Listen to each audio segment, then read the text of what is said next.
Contestant number 4, Don Schultze. A stick of gum.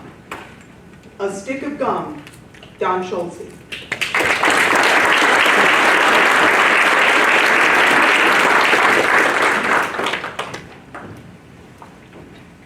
Raise your hand if your mom ever gave you great advice. Now keep your hand raised if you actually took her advice when she gave it to you.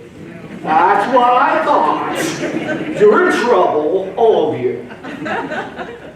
I remember when I was 10 years old, I ran home from school and I found my mom. I said, "Mom, what was I supposed to do? You remember that cute, brown, curly-haired girl, Amy, in math class? She offered me a stick of gum. What was she trying to tell me? I didn't know what to do. I didn't take it."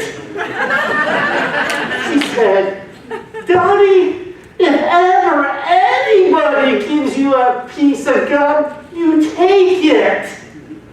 They probably were too afraid to tell you, you have stinky breath, my son." Oh, hurtful. Fast forward another 15 years, and I'm at my wedding. I'm standing in the alcove, waiting to walk to the end of the aisle, and my mom pulls me aside. She says, "Donnie, experts will tell you a marriage is 50-50. That's an absolute lie. A marriage is 150 and 150. I said, "Mom, that's like 300. She said, No. Sometimes in a marriage, your partner can only give 50% because what they're dealing with right now. And you have to muster up your strength and give even more than 100%. You have to go to 150 to make up for her. And sometimes she will do that for you as well." Well, that's great advice. Thanks, Mom. But I'm just getting married now, right? She said, "Here's some other advice for you. Now, you didn't take that stick of gum from Amy when you were 10 years old. Now that she's about ready to walk down that aisle, I recommend you take a stick of gum. Because when the priest says you may now kiss the bride, you don't want her to be a runaway bride." "Mom, I'm not going to chew gum on my wedding. You want me to look like a cow?" Didn't take that advice. Fast forward another 15 years, and I'm now a senior leader in my organization. I'm all dressed up. I am giving my presentation to my workforce.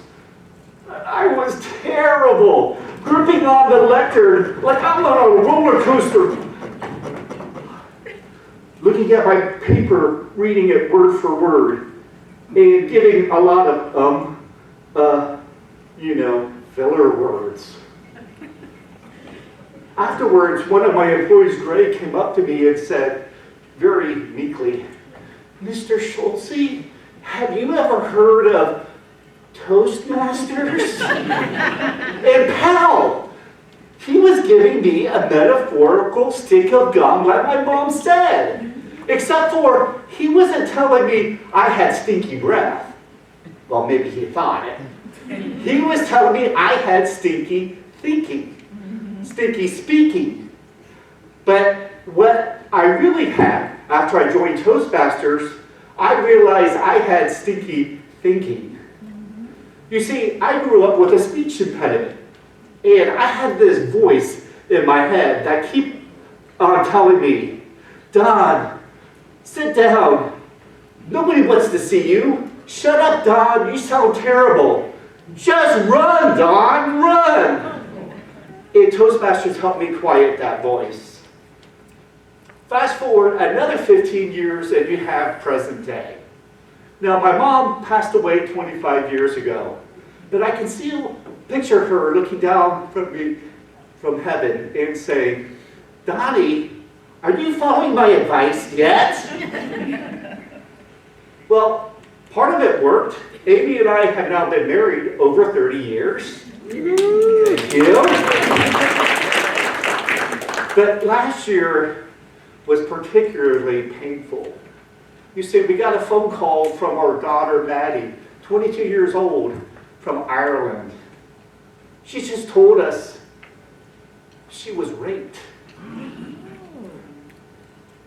She went to a concert and somebody slipped something in her drink, took her back to her hostel and raped her. And then the hostel owner, thinking she was drunk, instead of protecting her, kicked her out on the cold streets of Dublin, where she was assaulted a second time. So what is a parent supposed to do with that? We mustered up our courage and money and flew over to Europe, took her back home, and got her into trauma therapy.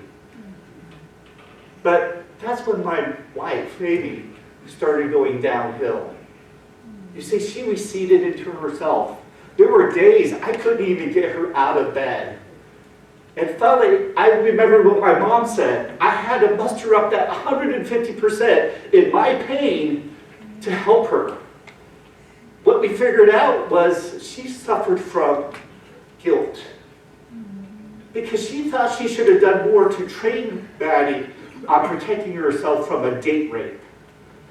Well, here's something I'll share with you. We realize it's never a victim's fault in a rape. It's never the victim's family in a rape. And it's always the perpetrator's fault in a rape. My wife is now a lot better. And Maddie's better as well. The other day she came to me and said, "Dad, can I offer you a stick of gum?" And I said, "Oh wow." She knew what I went through in Toastmasters. She's giving me a bit of wisdom. "Yes, Maddie, I will receive your feedback." "No, Dad, you just had onions. Your breath stinks." My granddaughter, my grandmother. Full circle. Whatever you are going through, or maybe you know somebody who is suffering, and you need to give them your 150%. Or maybe somebody needs to give you some advice for your own improvement. Whatever it is, if they offer you a stick of gum, take it, unwrap it, and chew it. My mom was right. You need it. Not the conflict.